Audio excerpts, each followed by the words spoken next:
Deus, com a paz do Senhor. Amém. Glorifica a Deus por dar mais essa oportunidade para a gente estar falando da palavra do Senhor. Quero já agradecer a minha oportunidade de já pedir perdão aos irmãos, que eu não sou pregadora, mas sim falar um pouquinho da palavra do Senhor. A palavra que o Senhor colocou no meu coração se encontra no livro de Lucas 23. Em nome de Jesus, Lucas 23, 33, que está falando a respeito da crucificação. Diz assim a palavra do Senhor: E quando chegou ao lugar chamado a Caveira, ali crucificava os malfeitores, um à direita e um à esquerda. O 39 diz assim: E um dos malfeitores estava pendurado, blasfemando dele, dizendo: Se tu, salva-te a ti mesmo e a nós. Se é tu, salva-te a ti mesmo e a nós. E o 43 dizendo assim: E disse Jesus: Em verdade te digo, hoje estarás comigo no paraíso. Aleluia, Jesus. Glorifica ao Senhor. Essa palavra de Jesus está falando a respeito dos ladrões que estavam na cruz.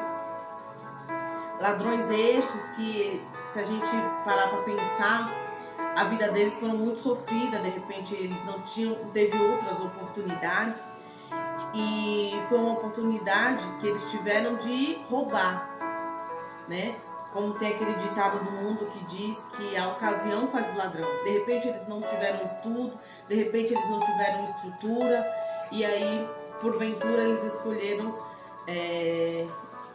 esse fato de ser ladrão, né? A palavra do Senhor vai dizer que havia dois ladrões, um à direita e um à esquerda.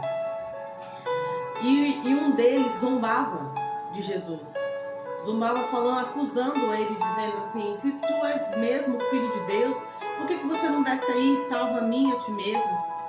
Por que você não faz aquelas maravilhas que você fez, né? Acusando a Jesus. E quantas das vezes eu e você somos acusados, falando assim: se você é crente mesmo, ora para Deus repreender essa enfermidade. Se você é crente mesmo, porque seu marido não é junto com você. Se você é crente mesmo, porque sua casa não está servindo conforme é para servir. Muitas das vezes nós somos acusados. E eu vim aqui para dizer que Jesus, ele veio à terra e foi 100% homem. E ele precisava passar por essas acusações, assim como ele precisou passar por aquela humilhação. Mas o Senhor colocou no meu coração a dizer que é no momento que a gente está mais sendo humilhada que ele vai nos exaltar. Como? A palavra do Senhor vai dizer assim, que mesmo Jesus crucificado, com os pés, com mãos, sem falar nada, assim como um cordeiro, ainda assim ele ganhou uma alma para ele. Alma essa que, por ele ter falado assim, me lembra de mim quando você estiver no teu paraíso. Por ele dizer lembra de mim, quer dizer que ele já conhecia Jesus de algum lugar. E ninguém vai dizer assim, ó, lembra de mim. Lembra de mim. Se ele está falando assim, lembra de mim, é porque ele já tinha visto ele em algum lugar. Talvez esse ladrão que se rendeu aos pés do Senhor estava lá no meio daquelas pregações, estava ali na rodinha, ouvindo Jesus falar, ouvindo Jesus salvar, vendo Jesus colocar a mão e ressuscitar os mortos. Talvez esse ladrão, por momentos até quis seguir a Jesus, mas muitas das vezes o orgulho não deixava. Muitas das vezes com medo de zombaria. Muitas das vezes ele queria levantar as mãos e se render aos pés, mas estava com medo do seu outro parceiro ladrão dar risada, estava com medo dele acusar, estava com medo de dizer assim: oxe, você já aprontou tantas e hoje você está querendo se render aos pés do Senhor. Mas quando o Senhor tem um plano, pode ser até no último dia, o Senhor ele se cumpre nas nossas vidas. O que eu aprendi com isso, que antes da rendição houve o arrependimento. Porque esse ladrão, ele disse assim: lembra de mim também quando você estiver no teu paraíso. E ao ele falar isso, ele se arrependeu. Talvez, muitas das vezes, a gente fica pensando assim: Senhor, mas eu já fiz tantas coisas, será que o Senhor vai olhar para mim? E o que eu posso perceber? Que esse ladrão, ele precisou de uma atitude, uma simples atitude. Atitude esta que foi o temor. A palavra do Senhor vai dizer em Eclesiastes 12 que o dever do homem é temer a Deus. esse é o primeiro passo para a rendição. Logo após veio confessar. Como confessar? Ele confessou quando ele disse: lembra-te de mim quando você chegar no paraíso. Ou seja, essa frase ele quis dizer assim: Senhor, me perdoa por tudo que eu tenho feito, me perdoa por tudo que eu fiz, não me resta mais nada aqui. De repente esse ladrão olhou para um lado, olhou para o outro, viu corvos ali esperando ele morrer para comer sua carne. Olhou para baixo, não viu nenhum parente chorando porque ele estava sendo crucificado, não viu. E ali só se restavam duas coisas: ou morrer sem Jesus, ou morrer com Jesus. E ali foi a melhor coisa que ele pôde fazer. Ele se rendeu aos pés do Senhor e morreu com Jesus. Depois ele defendeu. Antes de aceitar, ele defendeu, porque o outro ladrão acusava, falando: se você é o filho do homem mesmo, por que você não desce e se salva? E o ladrão que confessou a Jesus disse: nem mesmo na hora da angústia, nem mesmo na hora da aflição você se rende aos pés do Senhor. E quantas pessoas por orgulho não se rendem aos pés do Senhor? Muitas das vezes enfermo na cama, muitas das vezes sem trabalho, sem comida, mas mesmo ali duro, resistindo. Eu quero dizer uma coisa, que o Senhor é um Deus que Ele quebranta coração.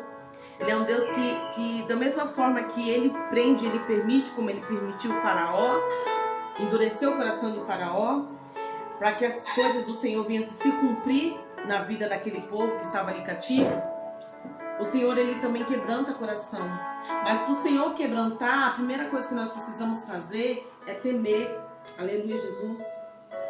E ali aquele ladrão acreditou sim que ele era o Rei dos Reis, o Senhor dos Senhores. Ele acreditou que todos aqueles milagres que o Senhor fez na terra não era em vão. Ele acreditou que onde Jesus estava também poderia ter um cantinho para ele. E o mais lindo que me chamou a atenção foram que muitos viram os milagres de Jesus. Muitos viram Jesus chamando Lázaro para fora, ressuscitando mortos. Muitos viram Jesus curando o enfermo e ainda assim não cria no Senhor. Mas aquele ladrão, ele já não viu, ele viu Jesus ali morrendo. E mesmo Jesus morrendo, ainda assim ele acreditou no Senhor. O que eu quero dizer com essa palavra, irmãos, que o Senhor colocou no meu coração? Pode parecer que está tudo errado, pode parecer que as coisas não vão dar certo. Mas eu quero dizer uma coisa que o Senhor colocou no meu coração: nosso plano não é esse. Nosso plano é no paraíso. Paraíso esse que o Senhor já preparou para a gente desde o ventre da nossa mãe. Paraíso esse que o inimigo quer que a gente perca essa promessa. A maior promessa que o Senhor fez na minha e na tua vida não foi um bom emprego, não foi um bom esposo, não foi uma família, não foi um bom emprego, não foi uma boa escola, não foi uma boa casa, não foi. Isso aqui são consequências da promessa. A maior promessa que o Senhor fez pra gente era no paraíso, onde lá Ele já colocou uma mesa pra gente lá, esperando somente a vinda do Senhor. Uma mesa onde ali a gente não vai passar fome, ali não vai ter angústia, ali não vai ter tristeza, ali não vai ter esse amigo que zomba de você, ali não vai ter nada disso. A palavra do Senhor vai dizer que Ele preparou, que João pôde contemplar essa cidade maravilhosa que o Senhor está preparando pra gente. Pôde contemplar um pouquinho só. E eu venho dizer aqui nessa noite, trazer essa palavra de esperança, a dizer: se até um ladrão que fez tudo de errado, fez tudo de mal, matou, roubou, quem sabe se prostituiu, quem sabe estuprou, quem sabe com certeza falou mal, quem sabe matou, se rendeu aos pés do Senhor. E o Senhor tinha um plano. E até no último dia da promessa, o Senhor ganhou uma alma para Jesus. E quantas almas eu e você ganhou para Jesus? Nós vivos, nós com família, nós com saúde, nós com emprego. Quantas almas nós ganhamos para o Senhor? Aleluia, Jesus. E essa palavra que o Senhor colocou no meu coração esta noite, desde já agradeço a minha oportunidade de fazer uma oração no coração dos irmãos. Peço que vocês fechem o seu olho. Clamamos ao Senhor nesta noite, que é digno de toda a honra, que é digno de toda a glória. Pai soberano Deus, nessa hora, Senhor, que essa palavra venha até alcançar corações, Jesus querido. Corações que estão enfermos, corações que estão precisando de uma restauração, coração que está precisando de um renovo. Senhor, será um Deus de renovo, um Deus de transformação, um Deus que dá oportunidade até o último dia